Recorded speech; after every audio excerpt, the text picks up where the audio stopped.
Hello everyone, আসসালামু আলাইকুম। সবাই কেমন আছেন? আশা করি সবাই ভালো আছেন এবং সুস্থ আছেন। হঠাৎ করে বাড়িতে মেহমান আসবে, আর এদিকে ঘরে একটা বাজারও নেই। আমি তো পড়ে গেলাম মহা চিন্তায়।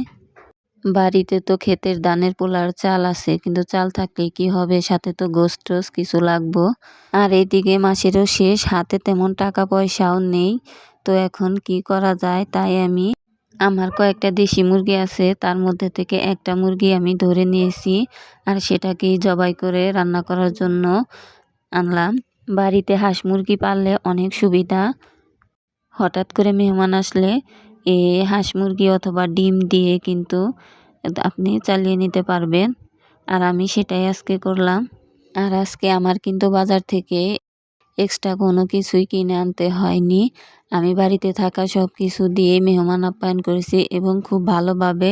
তা আপনারা দেখলে অবশ্যই বুঝতে পারবেন। আর বাড়িতে মেহমান আসলে আমার কিন্তু অনেক খুশি লাগে, কারণ আল্লাহ নাকি বান্দার উপরে অনেক খুশি হলে বাড়িতে মেহমান পাঠায়। তো আমারও অনেক ভালো লাগে। আর এত ব্যস্ততার মাঝেও আমার মেয়েটা আসছে হাতে মেহেদি নিয়ে। তার হাতের মেহেদিগুলা এখন উঠিয়ে দাও। তো তাই দিচ্ছি।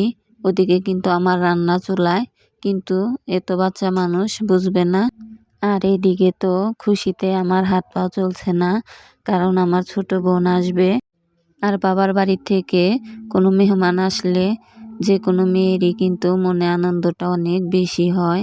আর আমার মেয়েটাও অনেক খুশি, কারণ আমরা বেশি আমার বাবার বাড়ি যেতে পারি না, আর তাই তার আন্টি আসবে। যাই হোক, রান্নাটা তাড়াতাড়ি শেষ করতে হবে। আর এখানে আমি ফ্রিজে কিছু ব্রয়লার মুরগি ছিল, আর সেগুলোও রান্না করছি, কারণ দেশি মুরগিতে মাংস ততটা হয় না, কিন্তু খেতে কিন্তু দেশি মুরগিটাই অনেক টেস্ট হয়। আর আমি কিন্তু এখানে 2 ধরনের মুরগি রান্না করছি, দেশি এবং ব্রয়লার দুটোই।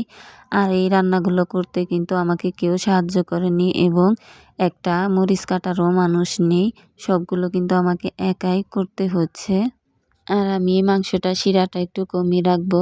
আর এই মাংসটা রান্নার পরে আমি কিছু ডিমও ভুনা করে নেব। আর মেহমান আসলে একটা দিক থেকে বেশি ভালো লাগে, সেটা হলো অনেক ভালো মন্দ রান্না করা যায়। আর আমরা তো সবসময় এত ভালো মন্দ রান্না করতে পারি না, কিন্তু আমার কিন্তু সবসময় মনে চায় যে আমি ভালো ভালো কিছু রান্না করি, আর রান্না করাটা আমার অনেক ভালো লাগে। যাই হোক, সাধ্যের মতো যতটুকু পারছি ততটুকুই চেষ্টা করছি।